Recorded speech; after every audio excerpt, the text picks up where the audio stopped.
Buenos días a todos. Lo que quiero compartir con ustedes es más o menos ah, dónde nos encontramos ahora con respecto a la pandemia de COVID-19 y qué perspectivas existen sobre qué es lo que va a ocurrir en los próximos meses y cuál es la capacidad de que va a poder haber el potencial de poder llegar al momento a una normalidad en la que no tengamos que estar sufriendo lo que estamos sufriendo ahora mismo debido a las consecuencias que los contagios con este nuevo virus que ha causado la pandemia de COVID-19 están causando, ¿no? Y bueno, mi nombre es Adolfo García Sastre, como ya me habéis presentado, y soy director de un instituto de salud global y patógenos emergentes en la Escuela de Medicina del Monte Sinaí en Nueva York. Me he formado como investigador en España, pero llevo ya hace 30 años trabajando en Estados Unidos, sobre todo con el virus de la gripe. Bueno, desde que ha empezado esta pandemia, ¿qué es lo que qué avances se han hecho? La verdad es que podríamos estar peor de lo que lo que estamos ahora mismo, si no se hubiesen logrado ciertas cosas que se han logrado en esta pandemia. Lo más importante que se ha logrado desde el principio de la pandemia es el desarrollo de métodos de diagnóstico de infección y de serología que nos permiten detectar a los contagiados y a los que ya han sido expuestos y han desarrollado inmunidad. Eso nos permite, si tenemos los recursos suficientes, el poder hacer diagnósticos a gente que pensemos que pueda tener la enfermedad, detectar si realmente tienen la enfermedad y poder aislar a estas personas y poder también intentar aislar a sus contactos. Eso no sería posible sin estos métodos de diagnóstico que ya se han desarrollado y que da lugar a que tengamos por lo menos una herramienta posible de poder parar el número de contagios. Pero esto no es suficiente como para poder parar los contagios, porque no se puede aislar completamente a todo el mundo para intentar evitar los contagios. Lo que se puede hacer es mitigar los contagios con estas herramientas. También sabemos que los contagios se han podido reducir mediante medidas de confinamiento. Al principio hemos pasado a muchos casos de contagio que podrían haber seguido subiendo y haber sido incluso peor si no hubiera sido por estas medidas de confinamiento que se pusieron y que dieron lugar a que bajaran el número de contagios. Se han encontrado además ahora mismo varios tratamientos que funcionan al menos en un porcentaje de los enfermos severos. Es tratamiento con Remdesivir, es tratamiento con dexametasona, y que sí es verdad que no es capaz de evitar completamente 100% la mortalidad o la hospitalización, al menos pueden reducir la mortalidad en pacientes severos hospitalizados. Y luego, por último, hay varias vacunas potenciales en ensayos clínicos avanzados que se llaman de fase 3, que nos dan esperanza de que podamos tener alguna vacuna en el futuro próximo que sea efectiva y que, por tanto, pueda ser administrada y que dé lugar a que se disminuya el número de contagios. Ahora, todavía existen problemas. Lo primero es que el número de personas con inmunidad natural todavía no alcanza una posible inmunidad de rebaño. ¿Qué quiere decir esto? Que no hay tantas personas que tengan inmunidad natural como para poder frenar el contagio entre las personas que no tienen inmunidad natural. La mayor parte de la gente todavía no ha experienciado este virus y, por tanto, el número de contagios todavía es muy grande, a pesar de que haya habido gente que ya ha sido infectada y que es difícil que se vuelvan a infectar, aunque no imposible.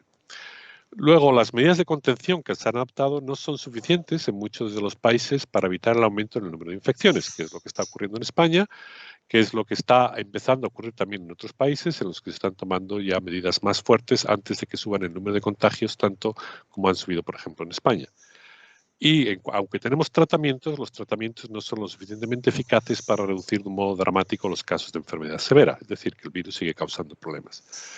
Por último, desconocemos muchos factores sobre la efectividad de la inmunidad contra el virus. Cuánto tiempo dura la inmunidad, cuánta inmunidad se necesita, cuánto es el nivel de anticuerpos que se necesita, y esa es información muy importante para saber hasta qué punto las vacunas van a ser efectivas. ¿Qué soluciones hay para ello?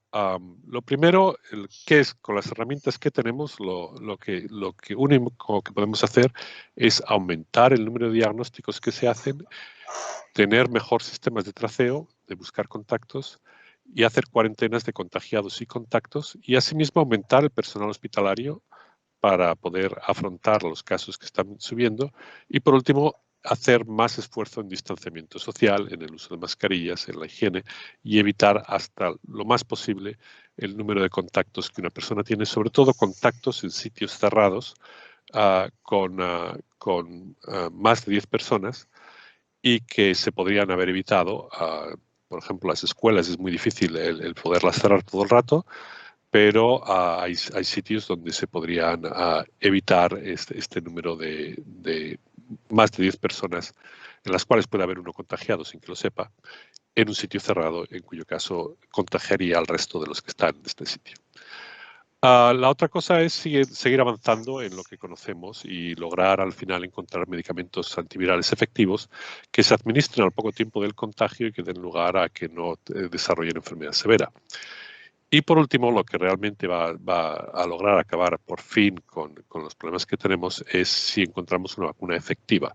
¿Por qué? Porque si tenemos una vacuna efectiva, eso no quiere decir que se vaya a desaparecer el virus gracias a la vacunación, pero se va a reducir en gran manera los casos de enfermedad severa e incluso los contagios, de tal modo que el virus ya no va a causar tantos problemas como los que está causando ahora y por tanto se puedan afrontar estos problemas sin necesidad de hacer las medidas de traceo, diagnóstico, confinamiento, cuarentena, etcétera, que estamos haciendo ahora, o incluso dejar de usar la mascarilla debido a que el virus ya no causa tantos problemas como está causando ahora.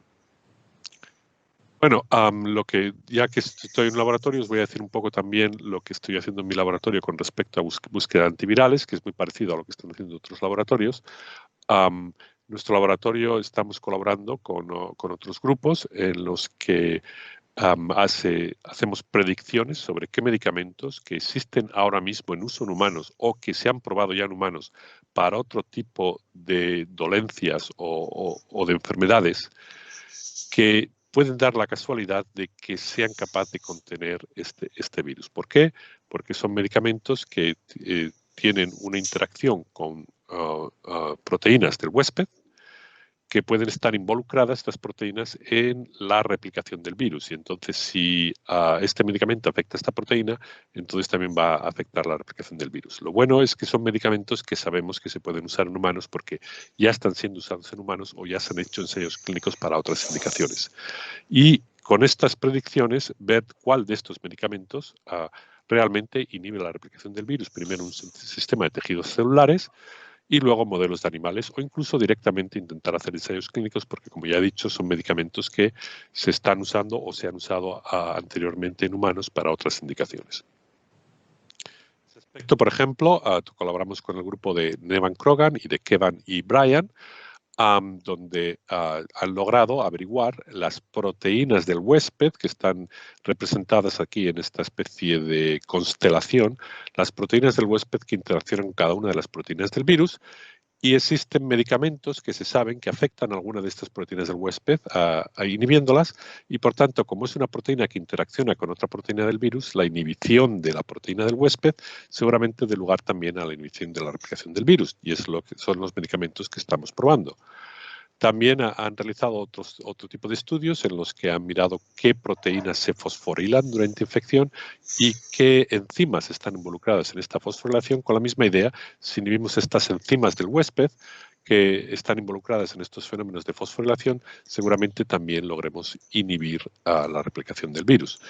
Y basados en esos estudios, hemos hecho ensayos de actividad antiviral, que es más o menos es así como se representan, en los cuales lo que queremos es una curva, la curva roja, que veis aquí en cada uno de estos ensayos, la curva roja que vaya a 0, que es cuando el medicamento está inhibiendo la replicación del virus y lo impide replicar, el virus replica a 0. Y usando esta metodología hemos probado más de 800 drogas ahora mismo que pensamos que tiene gran posibilidad de inhibir el virus y de ellas 10% tienen actividad, así, más o menos 80. Y ahora mismo estamos viendo si alguna de estas drogas, sobre todo las que son más activas, de nuevo son medicamentos que ya han sido usados en humanos, si alguna de estas drogas también es capaz de inhibir la replicación del virus y la enfermedad en modelos animales. Este es, por ejemplo, un ejemplo con una de estas drogas, que es totatifina, que se usa para otras indicaciones, para cáncer, pero que da la casualidad que interacciona con un factor del huésped que es necesario para la replicación del virus y, por tanto, la replicación del virus disminuye cuando usamos concentraciones de esta droga alrededor de 100 nanomolar, que es una buena concentración para poder ser usada en humanos, si es que realmente también funciona para inhibir la replicación del virus en humanos.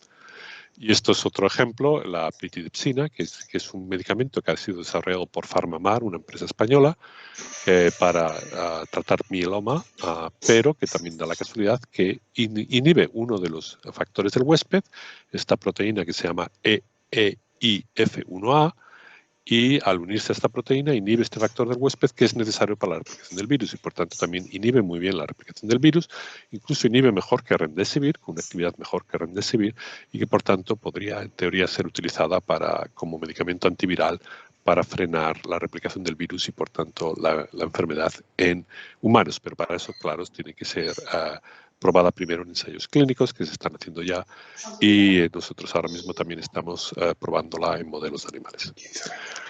En cuanto a las vacunas se están produciendo en un tiempo récord.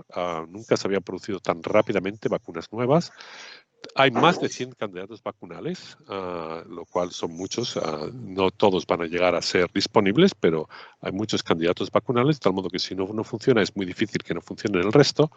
Y unos pocos ya están en fase 3 de pruebas clínicas, es decir, están ya bastante avanzados para saber si estas vacunas son efectivas. Los resultados en modelos animales y los de vacunar a animales susceptibles a la infección con este virus y luego hacer un desafío con el virus son muy buenos. Estas vacunas funcionan en modelos animales. Los de fase 1-2, que son para ver si tienen efectos adversos y para ver si realmente da lugar a una inmunidad, no sabemos si es de protección, pensamos que sí, que sea de protección, según los resultados en modelos animales, son muy prometedores, pero todavía quedan muchas preguntas sin resolver. No sabemos los niveles de anticuerpos que necesitan inducirse para tener protección contra enfermedad o tener protección contra infección, y protección contra enfermedad es distinto de contra infección porque uno puede estar protegido contra enfermedad, pero no estar protegido contra infección. Sería mejor si estuviéramos protegidos contra infección, pero si la vacuna protege contra la enfermedad, es decir, si protege que el virus llegue a colonizar el pulmón, que es cuando empiezan realmente los efectos severos, entonces ya tendríamos una vacuna que podría ser usada, incluso si no evita la infección, porque en ese caso las infecciones serían todas ellas asintomáticas o no severas. Se requiere inmunidad mucosal para la efectividad. La mayor parte de las vacunas que se están usando ahora mismo para COVID-19 son intramusculares. El virus entra por la mucosa respiratoria. ¿Realmente una vacuna intramuscular es capaz de prevenir una infección respiratoria? Eso es algo que no sabemos con toda seguridad. ¿Cuánto dura? Puede que tengamos una vacuna efectiva, pero que dure solo un año.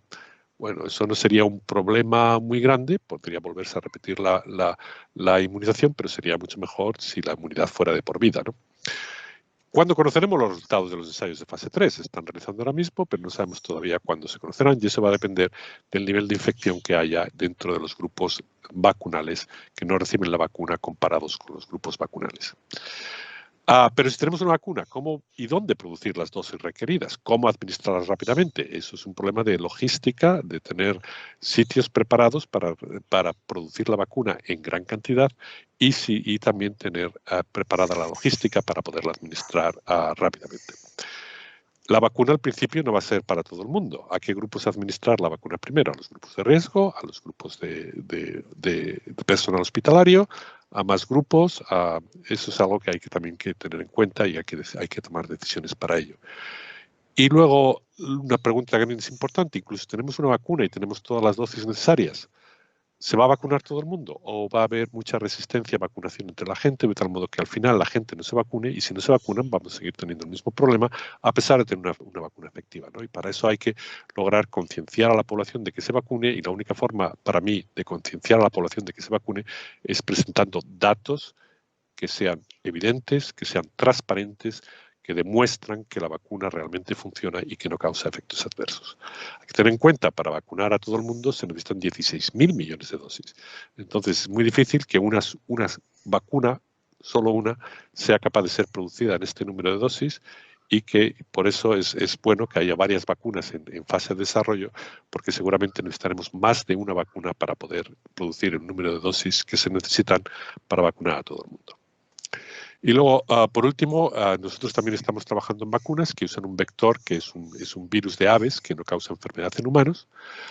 Y pensamos que tienen como posible ventaja para estas vacunas en que este virus de vector es un virus que no está parado por anticuerpos en humanos y da lugar a expresión de la proteína del virus, por lo cual queremos hacer anticuerpos de una manera muy eficiente, porque es un virus de aves que no causa enfermedad en humanos.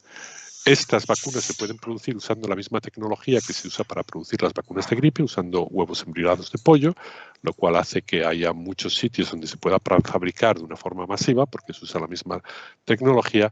Y por último, se sabe también que este virus no causa efectos adversos, porque se ha probado antes en ensayos clínicos en pacientes con cáncer como posible virus antitumoral.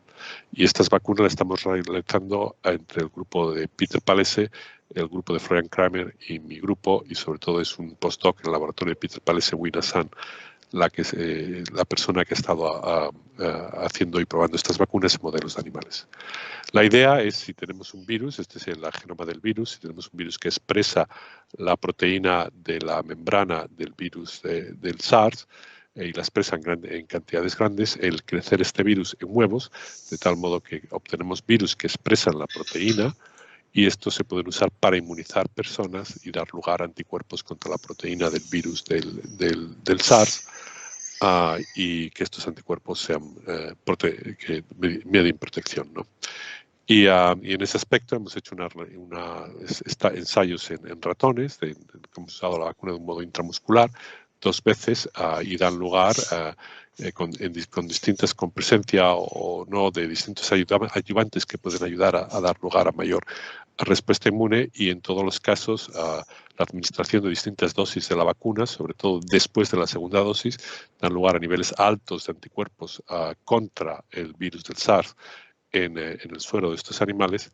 Y si luego desafiamos estos ratones con virus del SARS, en ratones no vacunados, aquí en verde tenemos replicación del virus a alto título al día 4 después del desafío, mientras que en ratones vacunados, quitándose aquellos que usan la dosis más pequeña de la vacuna, no tenemos replicación del virus una vez que se han desafiado, es decir, que es una vacuna que funciona en el modelo de ratón. Y bueno, simplemente agradecer a mi grupo sobre la gran labor que están haciendo investigadora para intentar conseguir antivirales y vacunas contra COVID-19. Esta es una fotografía reciente, antes de que la pandemia empezara, y por eso estamos sin mascarilla. No había empezado todavía a haber circulación del virus del COVID-19. Y también agradecer a las agencias que financian mi investigación, así como a muchos miembros tanto del Departamento de Microbiología como de Mount Sinai como de otras instituciones, y también pacientes que nos han ayudado también, aunque no lo he presentado aquí, a intentar ver qué es la patología asociada con el virus del COVID-19. Y bueno, muchas gracias por vuestra atención, y esperemos que tengamos estas vacunas cuanto antes. Si tenemos una vacuna efectiva, desde el momento en que empiece a usarse, se tardan incluso ya desde la primera inyección hasta que tienes una inmunidad de protección, se tardan 2 meses. Es un mes más tarde tienes la segunda inyección y tienes los resultados de la segunda inyección de inmunidad un mes más tarde de la segunda inyección. Es decir, todavía desde el momento en que empieza la vacunación, incluso si es vacunación para todo el mundo, se tardan todavía 2 meses en que la vacuna dé lugar a la inmunidad protectora que necesitamos. Y durante esos 2 meses se tienen que seguir teniendo en cuenta los métodos que se están usando ahora para intentar reducir los contagios. ¿Y un plazo razonable que veas que sea lógico para disponer de una vacuna, digamos, de una de esas 100 que se están probando, cuando crees que podría ser un momento lógico para decir, bueno, a partir de este momento ya sí es posible que tengamos una vacuna que sea efectiva? Sí, los que están más avanzadas, los que están en fase 3, conoceremos los resultados de ellas. Las que están, por ejemplo, siendo usadas en Estados Unidos, yo creo que se va a saber la eficacia a finales de este año. Quizá un poquito antes. Todo depende del número de infecciones que haya en los grupos de vacunación, ¿no? Porque si el virus no está circulando mucho, se compara el grupo de vacunación con el grupo de no vacunación y se compara que haya menos casos de enfermedad severa en el grupo de vacunación que en el grupo de no vacunación, que haya menos casos de enfermedad severa en los vacunados, ¿no? Y para eso se necesita un número de infecciones en el grupo de no vacunados o vacunados con placebo. Se necesita un número de infecciones lo suficientemente grande como para que haya casos con enfermedad severa, ¿no? Entonces, para eso se requiere tiempo y cuanto menos esté circulando el virus en el sitio donde se están haciendo los ensayos clínicos, más tiempo se va a requerir. Cuanto más efectiva sea la vacuna, más fácil se va a ver enseguida de que aparecen, por ejemplo, 10 casos de enfermedad severa en el grupo de vacunados con placebo y no aparece ningún caso de enfermedad severa en los grupos vacunados. Bueno, entonces ya se puede decir, no sabemos exactamente cuál es la efectividad, pero es una vacuna que funciona. Entonces, en ese momento es cuando se va a intentar acelerar el aprobar la vacuna, cuando se tengan esos datos ya de al menos entre 5 y 10 casos de infección severa en el grupo placebo con respecto que no haya ninguno en el grupo de vacunados. Pero ahora, si no funciona tan bien, puede que tengamos 10 casos de enfermedad severa en el grupo de los vacunados con placebo y 4 casos de enfermedad severa en los grupos de vacunados, y esos todavía no son estadísticamente significativos y hay que esperar a que tener a lo mejor 100 casos con respecto a 40 casos. Entonces sabemos, bueno, la efectividad del 60%, está claro, ¿no? Entonces todo depende de la efectividad de la vacuna y todo depende del número de casos severos que estén pasando donde se desarrollan los ensayos clínicos. Eso si no lo intentamos acelerar o nos intentan acelerar y de tal modo que simplemente viendo que parece que funcionan, empezar a usarlas y a probarlas, ¿no? Que eso supone un riesgo porque no se tienen todos los datos, ¿no? Me preguntan mucho cuál es el país que va a sacar una vacuna antes. Yo creo que el país que va a sacar una vacuna antes va a ser China.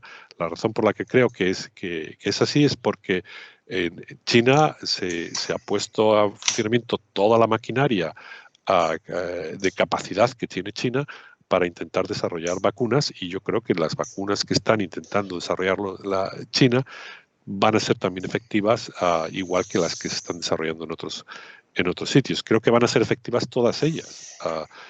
Puede que me equivoque, pero creo que van a ser efectivas por los niveles de anticuerpos que producen. Y es posible que China tenga datos antes que otros países. Ahora, el caso es cuánto de transparencia va a haber en los datos de China y si el resto del mundo va a confiar en que los datos son lo suficientemente transparentes producidos en China como para poder también empezar a usar una vacuna que está hecha en China, ¿no? Eso ya es un aspecto que no es científico y que es más político y de cooperación internacional, que también va a jugar un papel, ¿no? Es fácil que haya países que no que piensen que no dan todos los datos o que los datos no son fiables, los que estén producidos en China, y a lo mejor son fiables, a lo mejor no son fiables, ¿no? Eso es algo que no es científico, es algo que tiene que ver con la situación política y de cooperación internacional que existe en este momento en el mundo. Sí, se ha entendido. Hay un trasfondo geopolítico importante ahí. Y una curiosidad más, Adolfo. ¿Crees que el papel de la ciencia en la sociedad va a verse reforzado a partir de esta pandemia, o cuando volvamos a la situación usual volverá también la ciencia a su papel usual? Bueno, yo creo que hay muchas posibilidades, ¿no? Hay muchas posibles especulaciones. Una de las cosas que puede ocurrir, por ejemplo, en Estados Unidos, es que el presidente que está ahora no logre el ser capaz de volver a ser reelegido y el Partido Republicano eche sobre todo la culpa a esta pandemia, ¿no? Porque esta pandemia que ha llegado, no tanto a la respuesta que ha dado el gobierno a la pandemia, como es que, si bien una pandemia son momentos muy difíciles en los cuales el gobierno en funciones tiene un problema que va a dar lugar al final a que sea más difícil el poderlo elegir. Y si piensan así los políticos, pues entonces los siguientes que lleguen al poder van a intentar que no ocurra una pandemia mientras el tiempo que está en poder, con lo cual van a reforzar la ciencia para intentar evitar que pandemias como estas vuelvan a ocurrir, ¿no? Esa es una posibilidad. Pero también es posible que, bueno, una vez que esto se acabe, se vuelva a la normalidad y que se olvide realmente lo que ha pasado, que es lo que ha pasado también en el pasado, ¿no? Tuvimos en el 1918 una pandemia devastadora, no hay casi gente generacional que se acuerde, debido a que ha sido hace más de 100 años, de tal modo que hay muy pocos sobrevivientes de esa pandemia, que se acuerde de realmente qué es lo que pasó, aunque sabemos por los archivos históricos que fue devastadora, y que eso no ha dado lugar, antes de que esta pandemia venga, a que realmente se pongan todo el tipo de medidas que se necesitaban para poder hacer frente a una pandemia como la que ha venido, ¿no? Entonces, la memoria histórica es corta, y es muy difícil de predecir qué es lo que va a pasar con la ciencia con respecto a cuando esta pandemia haya sido superada. Quizá también vuelva a ser la memoria histórica corta y que volvamos otra vez a hacer lo mismo que seguíamos haciendo antes, y que si viene una pandemia dentro de 40 años tengamos los mismos problemas que hemos tenido con esta pandemia. Por desgracia. Quizá sí, quizá no, pero es también una posibilidad. Bueno, pues yo creo que ha sido bastante interesante tu intervención. Te queremos agradecer el tiempo que nos has dedicado y nada, de verdad, muchísimas gracias por tu tiempo y esperamos tener la ocasión del próximo evento que hagamos que sea presencial y que nos puedas contar lo bien que fueron las vacunas y lo bien que se resolvió todo y lo rápido que se resolvió todo.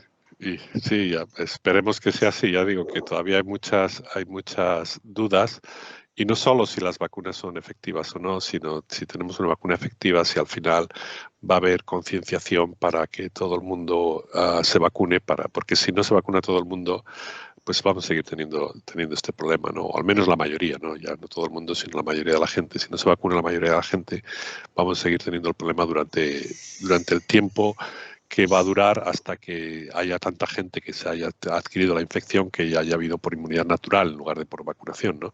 Pero eso lleva mucho tiempo y tiene mucho coste de vida, ¿no? El intentar adquirir inmunidad natural por infección.